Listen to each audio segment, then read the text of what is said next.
Hello बच्चों, जैसा कि आपको पता है हमारे देश में लॉकडाउन चल रहा है। कोविड-19 की वजह से पूरे विश्व में यह महामारी इतनी ज़्यादा फैली हुई है कि कोई भी शिक्षण संस्था या ऐसे माना जाए कि कोई भी संस्था चल नहीं रहा है जिसके तहत शिक्षण कार्य ज़रूरत से ज़्यादा ही प्रभावित हो रहा है। इसको हम ध्यान में रखते हुए हमारे रामलोल सिंह स्मारक पीजी कॉलेज चिरैयाकोट मऊ के शिक्षण प्रशिक्षण संस्था में डीएलएड सेकेंड सेमेस्टर के अंतर्गत ऑनलाइन के क्लास प्रारंभ कर दिया गया। इस ऑनलाइन क्लास में आप सभी का स्वागत है। हम उम्मीद करते हैं कि आप घर पे रह के अच्छी से स्टडी करेंगे, पढ़ेंगे। जो कुछ भी आपको नहीं समझ में आए वह आप कमेंट के माध्यम से या फिर डायरेक्ट हमसे पता कर सकते हैं। यहाँ पे 4th सेमेस्टर और 2nd सेमेस्टर दोनों सेमेस्टर की ऑनलाइन क्लासें चलाई जा रही हैं। इस ऑनलाइन क्लास में प्रथम प्रश्न पत्र जो डीएलएड सेकेंड सेमेस्टर का है, वर्तमान भारतीय समाज और प्रारंभिक शिक्षा, यह आपका पहला पेपर है। इस पेपर के अंतर्गत हम सबसे पहला लेसन, पहला चैप्टर शिक्षा को उठाते हैं। क्योंकि शिक्षा को बताने के पहले हम आपको ये बता दें कि सबसे आवश्यक है कि आप पूरे सिलेबस को देखिए, क्योंकि जब तक आप पूरे सिलेबस को नहीं देखेंगे आपको ये नहीं समझ में आएगा कि हम क्या पढ़ा रहे हैं, आपका सिलेबस क्या है और हम किस तरफ जा रहे हैं। इसलिए आवश्यक है कि आप अपने डीएलएड सेकेंड सेमेस्टर का सबसे पहले पूरा सिलेबस कलेक्ट कर ले या अपने पास इकट्ठा कर ले या रख ले, और उसी के तहत हम पूरे सिलेबस को आपको एक के बाद एक वीडियो देते हुए पढ़ाते रहेंगे। और आपको जो नहीं समझ में आएगा एक एक टॉपिक पे आप तुरंत का तुरंत पूछते जाइएगा। पहला पेपर आपका है, इसमें पहला पेपर है वर्तमान भारतीय समाज और प्रारंभिक शिक्षा। इस पेपर को मैं पढ़ाऊंगी। इसके अंतर्गत हम अभी बताएं आपको कि पहला लेसन है आपका, पहला चैप्टर है एजुकेशन शिक्षा। शिक्षा के बारे में तो हम बहुत बातें करते हैं और हम जानते भी हैं कि शिक्षा क्या है। मोटे तौर पे कहा जाए तो व्यक्ति जो कुछ सीखता है, जो कुछ जानता है या आजीवन जो कुछ वो अपने अंदर ग्रहण कर रहा है, वह सभी कुछ शिक्षा के ही अंतर्गत आता है। यहाँ उसी शिक्षा के बारे में हम अध्ययन करेंगे। तो आपका पहला टॉपिक जो है शिक्षा, तो शिक्षा की संकल्पना जो आप देखेंगे आपके सिलेबस में रखा हुआ है, लिखा हुआ है कि शिक्षा की संकल्पना। तो हम सबसे पहले शिक्षा की संकल्पना जानेंगे, और हम जब शिक्षा की संकल्पना बता लेंगे तो अभी उसके अर्थों के बारे में बताएंगे, तब उसके प्राचीन और नवीन अर्थों को बताएंगे, और उसके बाद हम इसकी उत्पत्ति के बारे में बात करेंगे। सबसे पहले तो हमको शिक्षा के बारे में ही जानना है कि शिक्षा है क्या। शिक्षा मनुष्य के विकास की पूर्णतया अभिव्यक्ति है, यानी व्यक्ति के अंदर जो निहित योग्यता है उस योग्यता को बाहर निकालने का काम शिक्षा के माध्यम से ही किया जाता है। यहाँ हम बता दें कि व्यक्ति के व्यक्तित्व का निर्माण भी शिक्षा के माध्यम से ही किया जाता है। शिक्षा शब्द को हम जितने रूपों में बताएं वह कम है। इसकी संकल्पना के बारे में भी यह बात की जाती है कि शिक्षा वह दृढ़ इच्छा शक्ति है जो व्यक्ति को कोई चीज जानने के लिए उसके अंदर इतनी ज़्यादा उत्सुकता पैदा कर देती है कि व्यक्ति जानने की कोशिश करने लगता है, और वह जानना सीखना यह सब कुछ शिक्षा के अंतर्गत ही होता है। यहाँ पे हम अभी आपको बताए हैं कि शिक्षा मनुष्य के विकास की पूर्णतया अभिव्यक्ति है। यहाँ हम यह भी बता दें कि प्लेटो बताता है, प्लेटो वो है एक यूनानी राइटर है, इसके बारे में सभी लोग जानते हैं, पढ़े भी होंगे, आप पहले भी इसका नाम सुने होंगे। प्लेटो बताता है कि शिक्षा से मेरा अभिप्राय उस प्रशिक्षण से है जो व्यक्ति के अंदर या बालक के अंदर अच्छी अच्छी आदतें, गुणों का विकास करती है, उसके अंदर नैतिकता का विकास करती है। उसी तरह से अरस्तु भी इस बात को बताता है कि शिक्षा स्वस्थ शरीर में स्वस्थ मस्तिष्क का निर्माण करती है। अभी हम आपको परिभाषा नहीं बता रहे, हम इसके बारे में ही सिर्फ बता रहे हैं।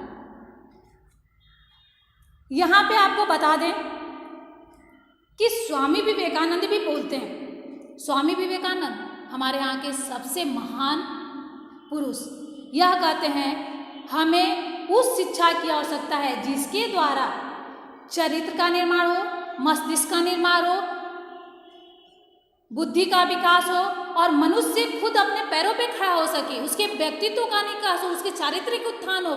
यह इनके अनुसार शिक्षा है। रविन्द्रनाथ ठाकुर ने भी यह बात बताई है कि शिक्षा का उद्देश्य आध्यात्मिक विकास है। यह तो हमारे शिक्षा का। अब हम आ जाते हैं शिक्षा के मीनिंग पे, अर्थ। यहाँ देखिए शिक्षा का अर्थ, शिक्षा के अर्थ को पहले हम दो भाग में बांट लेते हैं। पहला भाग आता है प्राचीन अर्थ। प्राचीन यानी पुराने समय में शिक्षा को किन किन नामों से बोला जाता था, इनको किन रूपों में जाना जाता था। दूसरा है शिक्षा का नवीन और वांछनीय अर्थ। इस नवीन अर्थ में यानी वर्तमान समय में, वर्तमान परिवेश में शिक्षा को हम किन किन अर्थों में जानते हैं।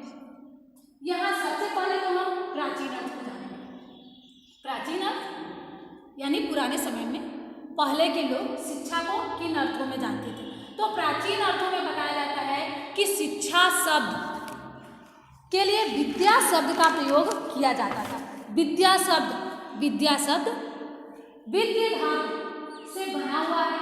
यहाँ देखिए लिखा हुआ है कि विद्या शब्द विद्य धातु से बना है। विद्य धातु में अप्रत्यय लगने से बना हुआ है, जिसका अर्थ होता है जानना। यह तो विद्या है, यानी कि व्यक्ति प्राचीन समय में शिक्षा नहीं बोलता था, इसको विद्या के नाम से पुकारता था। और यही विद्या, इसी विद्या से विद्वान शब्द का भी निर्माण हुआ है। यानी कि जो बहुत सी ज़्यादा जानकारियाँ जानता हो, जिसके पास ज़्यादा से ज़्यादा शिक्षा हो, वह व्यक्ति जो सब चीज़ में निपुण हो, उसे हम विद्वान के ही रूप में जानते थे।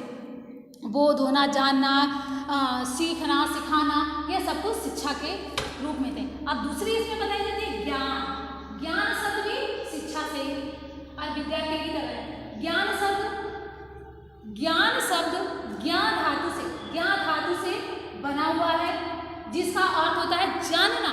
यहाँ भी वही चीज है, यहाँ जानना, यहाँ भी जानना, यानी सीखना, जानना, कुछ भी ग्रहण करना, यानी कि जिसके बारे में हमको कोई जानकारी नहीं रहती है, उसके बारे में भी अध्ययन करना, जानना होता है। अब आइए, यह तो प्राचीन था। अब नवीन अर्थों को भी हम थोड़ा थोड़ा बताएंगे, शॉर्ट में बताते चलते हैं, क्योंकि इसमें आपका एक एक दो नंबर का प्रश्न आ जाता है। अक्सर डीएलएड में एक एक दो नंबर के जो प्रश्न आते हैं, वह इससे बहुत ज्यादा नहीं आएगा, तो उतना ही हम आपको बता रहे हैं। नवीन अर्थों में हम देखें तो शिक्षा को नवीन अर्थों में पहले तीन भाग में बांटेंगे। तीन में क्या है? पहला यह है कि हम ज्ञान के लिए, यानी कुछ जानने के लिए जो कार्य करते हैं, वह भी शिक्षा होती है। यहाँ हम आपको बता दें, ज्ञान के लिए, फिर मानव के शारीरिक एवं मानसिक व्यवहार में परिवर्तन लाने के लिए, और पाठ्यक्रम के एक विषय के रूप में। यानी कि यहाँ देखिए यह तीन रूप है। पहला है ज्ञान के लिए शिक्षा, दूसरा शारीरिक मानसिक,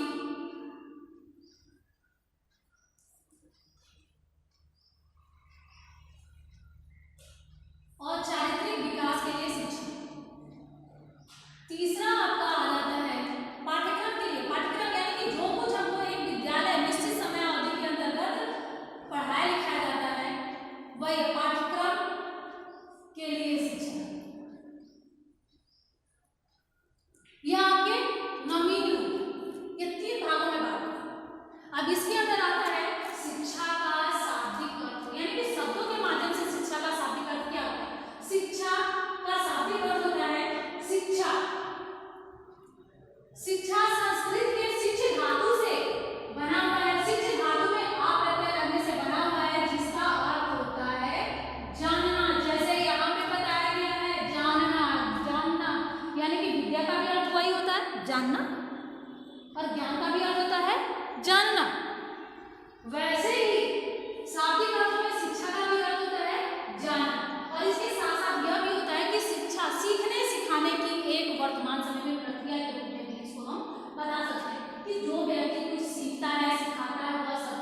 महाविद्यालय या कोई भी शिक्षण संस्था जहाँ एक समय में ही आपको पढ़ना है, जैसे कि यहाँ भी है तो आपको 45 मिनट पढ़ना है या फिर 10 मिनट पढ़ना है,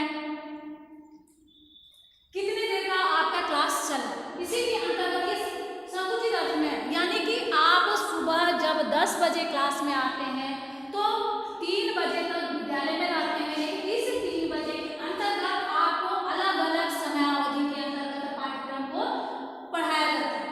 यानी कि इस पाठ्यक्रम के अंतर्गत आपका पहला पेपर है, देख ही रहे हैं, या पहले पेपर है, फिर second paper, third paper, fourth, ऐसे करते हुए पढ़ाया जाता है। तो ये संकुचित अर्थ में है कि एक महाविद्यालय या विद्यालय जिसके भी अंतर्गत होता है शिक्षा जो पढ़ाई जाती है, जो पठन पाठन का कार्य होता है, जो एक निर्धारित पाठ्यक्रम है, उसी के अंतर्गत परिवेश में, वातावरण में जो कुछ हम पढ़ाते हैं वह हमारा संकुचित अर्थ है। अब आ रही सेकेंड थर्ड पे शिक्षा का व्यापक अर्थ, यानी वह जो हमको कहीं से भी कुछ भी अध्ययन करने के लिए यानी सीखने के लिए एक परिवेश उत्पन्न करता है किसी भी परिस्थिति में। यहाँ लिखा हुआ है कि विभिन्न परिस्थितियों में कहीं भी व्यक्ति कुछ भी सीखता है, ज्ञान अर्जित करता है, वह सब कुछ शिक्षा है। यह हमारा व्यापक अर्थ, यानी कि हमने बताया पहले भी कि शिक्षा एक गतिशील है, वो हमेशा निरंतर चलने वाली प्रक्रिया है। व्यक्ति कहीं भी कुछ भी सीख सकता है।